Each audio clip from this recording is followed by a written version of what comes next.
Hello दोस्तों, मैं आपको प्रणाम करती हूँ। मेरा प्रणाम स्वीकार हो। भाई और बहनों, आपको प्रणाम करती हूँ। मेरा प्रणाम स्वीकार हो। मैं माता जी का गाना गाने जा रही हूँ।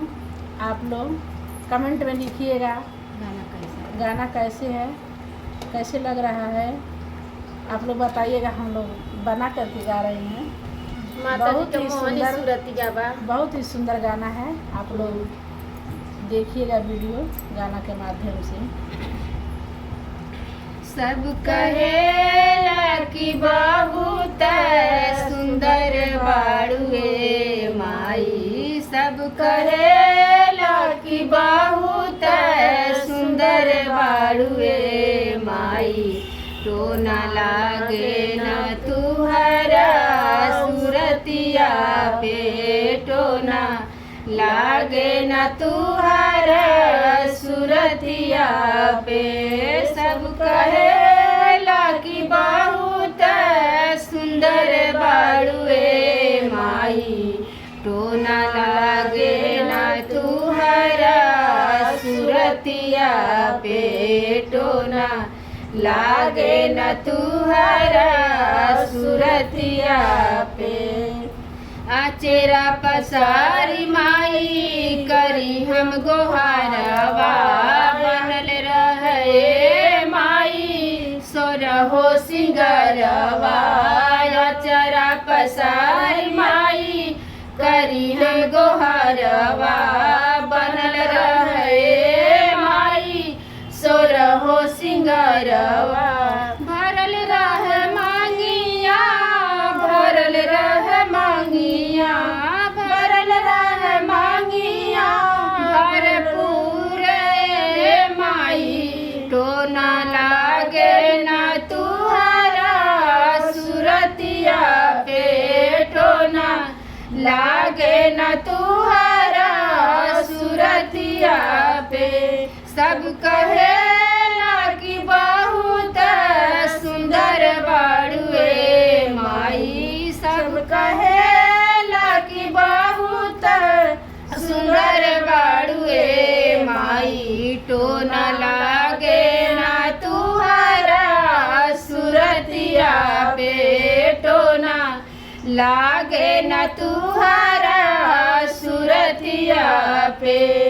आचरा पसारी माई करीले गोहरवा। आचरा पसारी माई करीले गोहरवा। लाल साजन रहे माई आचरा के तारमा। लाल साजन रहे माई आचरा के तारमा। गोदिया भरल रहे, गोदिया भरल रहे, गोदिया भरल रहे भरपूर माई। तो न लागे न तुहरा सूरतिया पे, तो न लागे न तुहरा सूरतिया पे। सब कहेला कि बहुत सुघर बाड़ुए माई। सब कहेला कि बहुत सुंदर बाड़ुए माई।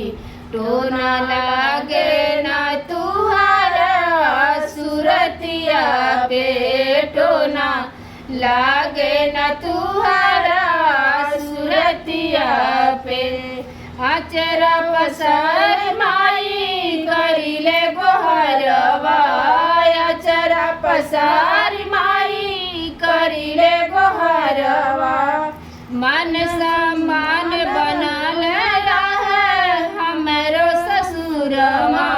मन सम्मान बनल रहे हमरो ससुरमा।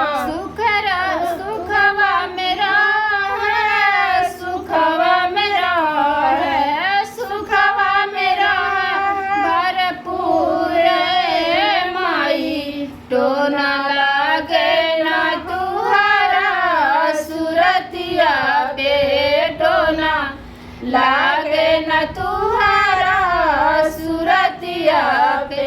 सब कहेला कि बहुत सुंदर बाड़ुए माई। सब कहे